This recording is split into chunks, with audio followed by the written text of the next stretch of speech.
Well, welcome to my kitchen.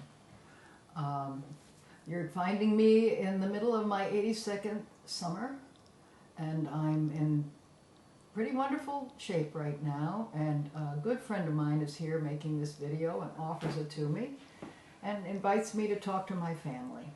When I'm just about to be 82 years old in the next month. So my good friend Patty Dallas is here with her video camera, and she invites me to talk to my family on film here, and I am doing that. We both thought it would be fun for you all to hear something about my life as an artist. So that seemed like a good subject for tonight. And I'm just packing up some things to take over to the Senior Center to have a show, which I've never had any time in my life before, of my own artwork, all by myself. So I've always enjoyed the art of my life.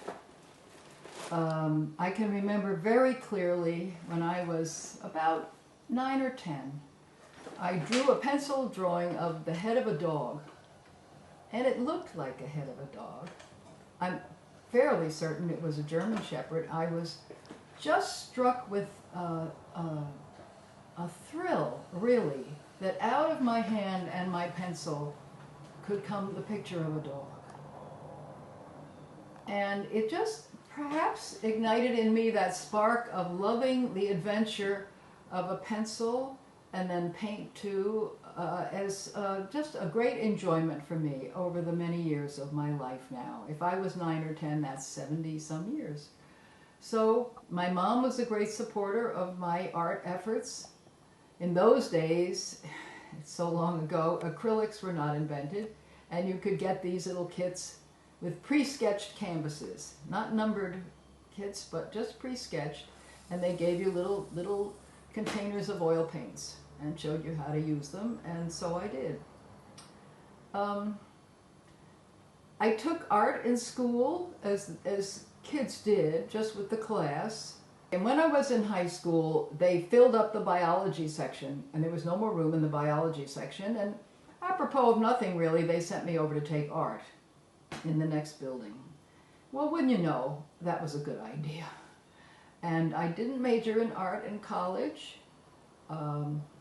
I majored in something that was simple for me, which was books and reading, and worked in book publishing after college. But happily, I was right next to the art department at the publishing house, and I was always watching those guys and ladies create wonderful book covers and designs, and they did a lot of things extra to make extra money with their artwork.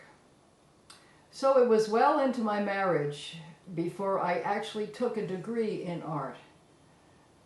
John went to first grade, and I went to the University of Toledo free for nothing and took an undergraduate degree in studio art, and just had a wonderful time, truly. It was like being a kid in a candy store and just enjoying every sort of class. And I have studied art really very much ever since, whenever there was an opportunity. Wonderful teacher here in Ann Arbor taught me a lot of painting tricks. There's a wonderful community college here. I've taken classes, and just odd classes here and there. And so maybe you already realize I spent about 12 years as a studio potter. I really fell in love with clay during that time in my taking the University of Toledo program. I found clay, and oh boy, was that fun. And so I was about maybe 12 or 15 years working as a potter, throwing pots, having a wonderful time with a whole gang of people in Toledo in the Potters Guild, and we put on, now there I was in shows, but everybody was in the show, so it wasn't as scary as this show that's coming up right now, which is me mostly, my art, which as it turns out this summer I'm offering them some drawings that I've done and some oil paintings. So you see there's the theme ever since I was a young person, drawing, loving the pencil, and loving the mush and gush of oil paints.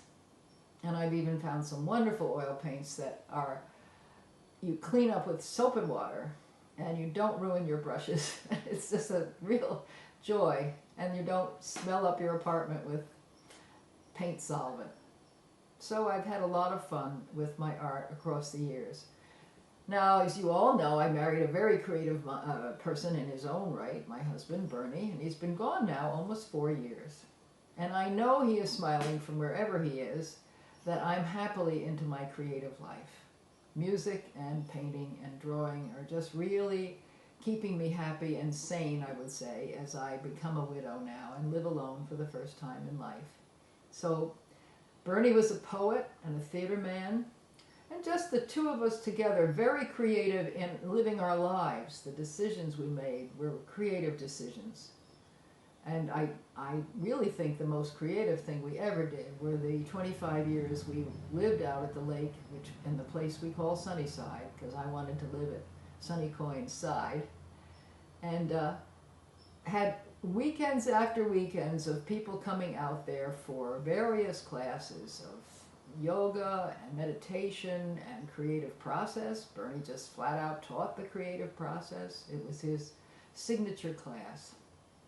So between the two of us, we're very arty, and if you're one of my future relatives looking at this video years from now, I hope that you are finding the artist in you, because we always felt that was the most fun way to live life. And I can tell you, now that I'm living it alone, I would say it's definitely putting the fun into my life. Thanks for listening to my story.